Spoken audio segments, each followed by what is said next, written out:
పాత నగకు సమానమైన బరువుకు నగలు తీసుకోండి. నయా పైసా ఇవ్వాల్సిన పనిలేదు. లలిత అడ్వాన్స్ ప్లాన్.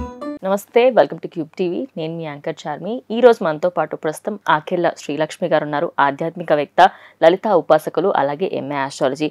అమ్మ మనకి ఎన్నో విశేషాలు చెప్పారు, ధర్మ సందేహాలు కూడా ఎన్నో తీర్చారు. ఈరోజు ఫిబ్రవరి నెల 12 రాసుల ద్వాదశ రాసులకి ఎలా ఉండబోతుంది ఏంటి అనేది తెలుసుకుందాం. నమస్కారం అమ్మ. నమస్తే అమ్మా.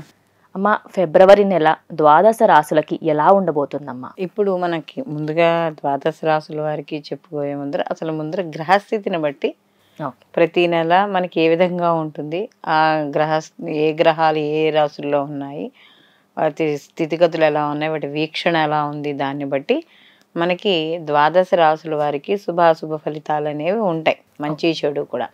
కాబట్టి ఇప్పుడు మనం గ్రహస్థితిని తెలుసుకుందాం. ఫిబ్రవరి మాసంలో ఎలా ఉంటుంది. మేషరాశిలో గురువు యొక్క సంచారం అనేది నడుస్తోంది. అలాగే కన్యా రాశిలో కేతువు యొక్క సంచారము, దాని తర్వాత వీళ్ళకి ఈ బుధుడు, శుక్రుడు, అలాగే కుజుడు కూడా అంటే మనకి ఈ మాస ప్రారంభంలో ఫిబ్రవరి 2వ తారీఖు నుండి ఈ యొక్క బుధుడు మారి ధనుస్సు నుంచి మకరంలోకి 20వ తారీఖు వరకు ఆయన మకర రాశిలోనే ఉంటాడు. తదనంతరం 20 తర్వాత నుంచి బుధుడు ఏమవుతాడు అంటే కుంభంలోకి ప్రవేశించడం అనేది జరుగుతుంది. అలాగే మనకి కుజుడు కూడా ఫిబ్రవరి 5వ తారీఖు వరకు ఒక చోట ఇంచుమించు 5-6 తారీఖుల్లో మనకి కుజుడు కూడా మార్పు చెందడం అనేది ఉంటుంది. అంటే కుజుడు ఇక్కడ ధనుస్సు రాశి నుంచి ఆయన స్వక్షేత్రమైన మకర రాశిలోకి ప్రవేశించడం అనేది జరుగుతుంది. ఇక్కడ మళ్ళీ శుక్రుడు కూడా మనకి ఫిబ్రవరి 12 నుంచి ఆయన కూడా ధనుస్సు రాశి నుంచి మకర రాశిలోకి ప్రవేశించడం. ఫిబ్రవరి 14న రవి మకరంలో నుండి కుంభంలోకి ప్రవేశించడం అనేది జరుగుతుంది. అలాగే రాహువు మీనరాశిలో సంచారం చేయడం. చంద్రుడు మనకి ఫిబ్రవరి మాసంలో చిత్తా నక్షత్రం అంటే కన్యా రాశి నుండి మళ్ళీ మాసం అంతా తిరిగి మళ్ళీ కన్యా రాశితోనే ఆయన అక్కడ ఈ మాసం ముగించడం అనేది, ఈ మాసంలో ఆయన సంచారం అనేది జరుగుతుంది. ఈ నెల గ్రహస్థితి అనేది ఈ విధంగా ఉంది. కాబట్టి దీన్ని బట్టి మన మిగిలిన ద్వాదశ రాశుల వారికి వాళ్ళకి ఎటువంటి శుభ ఫలితాలను పొందుతారు, వాళ్ళు ఎటువంటి విషయాల్లో జాగ్రత్తగా ఉండాలి, ఎటువంటి అంటే వాళ్ళు చేసుకోవాల్సిన పరిష్కార మార్గాలు ఏమిటి, అంటే వాళ్ళు ఎదుగుదలకు ఉద్యోగంలో కావచ్చు, వృత్తిలో కావచ్చు, సంతానంలో కావచ్చు, అంటే వాళ్ళ వివాహ విషయాల్లో కావచ్చు, అన్నింటికీ మనం ఇప్పుడు వాటి గురించి చెప్పుకుందాం. అమ్మ, ద్వాదశ రాసుల్లో తులారాశి వారికి ఈ ఫిబ్రవరి నెల ఎలా ఉండబోతుందమ్మా? తులారాశికి అధిపతి వచ్చి శుక్రుడు. అయితే తులారాశి శుక్రుడు వెళ్ళి వీళ్ళకి ఫిబ్రవరి 12 నుంచి మనకి ఈ చతుర్థ స్థానంలోకి వెళ్ళడం అనేది జరుగుతుంది. అలాగే కుజుడు ఇప్పటి వరకు కూడా వీళ్ళకి మొదటి వారం వరకు సహకరించుకున్న కుజుడు కూడా వీళ్ళకి ఈ అర్ధాష్టమ కుజుడుగా మారడం, అర్ధాష్టమ రవి వెళ్ళి పంచమ రవిగా అవ్వడం, ఇలా కొన్ని మార్పులు అనేవి జరుగుతున్నాయి. కాబట్టి ఎవరైనా సర్జరీలు చేయించుకునే విషయాల్లోనూ విద్యుత్ ఘాతకాలు అవ్వకుండా, అంటే తడి చేతులతో ఏమైనా పొరపాటున గబుక్కుమని ఇంట్లో ఆడవాళ్ళు చూడండి పని చేసుకుంటూ మిక్సీ ముట్టుకుంటూ ఏదో వంట చేసుకుంటూ గబుక్కుమని స్విచ్ చేస్తూ ఉంటారు. మగవాళ్ళు అనుకోండి ఏదో అటువైపు ఇటువైపు చూస్తే ఇలా స్విచ్ చేస్తూ ఉంటారు. అంటే మనం చేసే పనిలో కొద్దిగా శ్రద్ధ ఉండాలి. ఏదైనా షార్ప్ పనిముట్లు వాడేటప్పుడు, ఏమైనా ఇంట్లో కూరగాయలు కోసుకోవడం దగ్గర నుంచి మనం ఏదో వేరే లెవెల్లో బయటికి వెళ్ళే రోడీల్లో కత్తులు కటార్లు పుచ్చుకుంటారని కాదు, జస్ట్ మన ఇంట్లో చేసుకునే పనుల విషయాల్లో కూడా మనం జాగ్రత్త అనేది వహించాలి.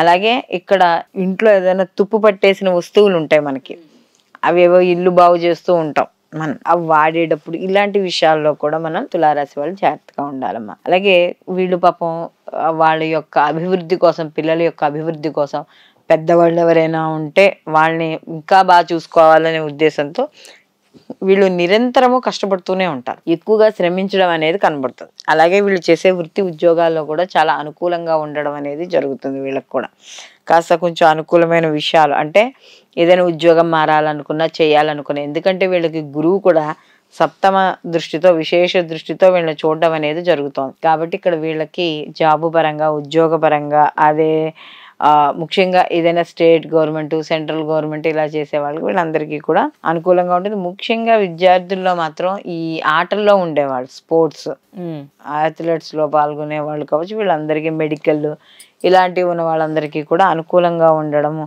టెక్నికల్ అంటే ఐటీ రంగంలో ఉన్న వాళ్ళకి అనుకూలంగా ఉండడం అనేది జరుగుతోంది. అయితే ఇక్కడ వీళ్ళకు తులారాశి వాళ్ళకు చూసుకున్నప్పుడు ఇప్పటి వరకు కుజుడేమో వచ్చి అర్ధాష్టమ కుజుడుగా ఉంటాడు, దాదాపు పంచమ రవి పంచమ శని. కాబట్టి సంతానపరమైన విషయాల్లో కాస్త జాగ్రత్త అనేది ఖచ్చితంగా వహించాలంటే సంతానపరంగా విద్య, ఉద్యోగం, వాళ్ళు చేసే వ్యాపారం, వివాహం ఇలాంటి విషయాల్లో మొత్తం అంతా కూడా వీళ్ళు ఈ తులారాశి వాళ్ళు జాగ్రత్త అనేది వ్యవహరించాలి. అలాగే ఇక్కడ ఎవరైతే ద్వితీయ వివాహాలకు సంబంధించి కావచ్చు ఇలాంటివి చేసుకుంటున్నారో వాళ్ళకి పెద్దగా అంత అనుకూలంగా అయితే ఏమీ లేదు, వాళ్ళు కలిసి వస్తుంది అనుకోవడానికి లేదు, కాస్త ఏదో సామాన్యంగా ఉండడం అనేది జరుగుతుందమ్మా. కాబట్టి మొత్తం మీద ఈ రాశి వాళ్ళకి చూసుకుంటే ఆర్థికపరమైన విషయాల్లో మాత్రం తప్పనిసరిగా అనుకూలంగా ఉంటుంది.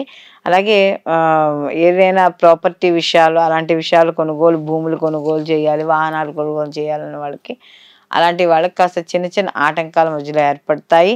అలాగే దగ్గర ప్రయాణాలు ఎక్కువగా చేయడం అనేది జరుగుతుంది మాసం ప్రారంభంలో, కాస్త మాసం మధ్య వరకు కూడా కాస్త దగ్గర ప్రయాణాలు ఎక్కువగా చేయడం అనేది జరుగుతుంది. అలాగే ఎవరైతే ఈ రంగాల్లో ఉన్నారో, సినీ కళ రాజకీయ రంగాల్లో ఉన్నారో వాళ్ళందరికీ కూడా అనుకూలమైన ఫలితాలు గోచరిస్తున్నాయి. అయితే ఈ యొక్క మాస చివరిలో మాత్రం చిన్న చిన్న ఏమైనా ఆటంకాలు వచ్చే అవకాశం ఉంది, కానీ అది ఎలా అంటే అవి దైవారాధనతో వాటిని మనం ముందుకు వెళ్ళడం అనేది జరుగుతుందమ్మా. ఈ తులారాశి వాళ్ళు మరిన్ని మంచి ఫలితాలు పొందడానికి వీళ్ళు ప్రతి నిత్యము కూడా సూర్య ఆరాధన ఎక్కువగా చేసుకోవడం, అలాగే సుబ్రహ్మణ్య ఆరాధన చేయడం ద్వారా మరిన్ని మంచి ఫలితాలు పొందడం అనేది జరుగుతుంది. అలాగే సూర్య ఆరాధనలో ముఖ్యంగా ఎర్రటి పూలతో పూజ చేయడం ద్వారా మరిన్ని మంచి ఫలితాలు పొందుతారు.